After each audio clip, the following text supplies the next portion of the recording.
All right, this one comes from Lena. She says, I have a property that I am finishing up a renovation on. The prices have declined in this Bay Area market. Basically, if I sell, I will probably lose about 150K. Any suggestions on how you might evaluate the loan request? I would rather keep and hold even if I break even as opposed to taking a $150,000 loss today. How would you approach this?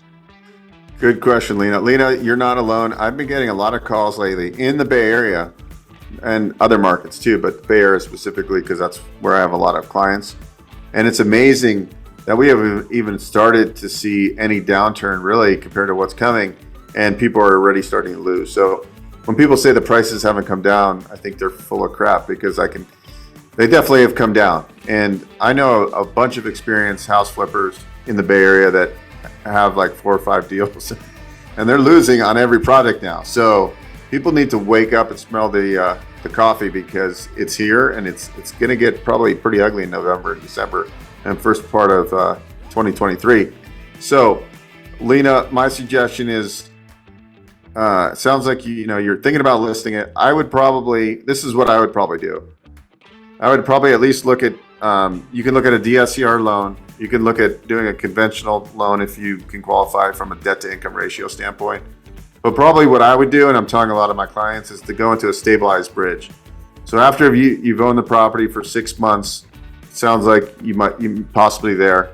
We can use new appraised value on a stabilized bridge. We can do a 24-month term, interest-only payments. So then do that before you list the property. This way it gives you time. Like you could put it on the market for 2 months. If it doesn't sell, then you can put your renter in. And you can also get creative. You can maybe do co-living, or maybe you run it as an Airbnb so you can make more cash flow. If you don't need to take a $150,000 loss, I wouldn't. Meaning you can absorb that for right now and go into a bridge loan or a DSCR rental loan and break even. And why lose the money? Keep the property.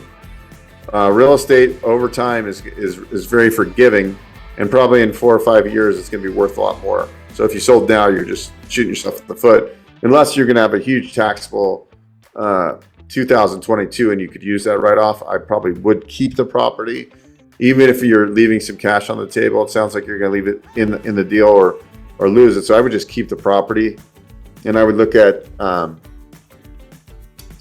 if you keep it as a rental, maybe look at doing a cost segregation where you can offset against your earned income. So to show, even because there's other sides of real estate, you can get the accelerated depreciation, and that might help you on your other business, on your other income. So there's other ways to look at it, not just loss. But I would look at either a stabilized bridge loan, that's a 12, 18, or 24-month term. We can look at a DSCR loan. If you're thinking you might sell it and maybe in next summer or something like that, then don't go into a DSCR loan, because typically they have a 3 to 5 year prepayment penalty. Some of the DSCR lenders are catching on, and they're doing some buy down options where you can pay more up front. But with the cheapest cost to do this would probably be the stabilized bridge loan, meaning that there's no prepayment penalty and you don't have to pay a bunch of points. There might be at 1 point, maybe more depending on who you work with. But anyways, that's probably how I'd look at it. And if you don't have to sell, don't sell.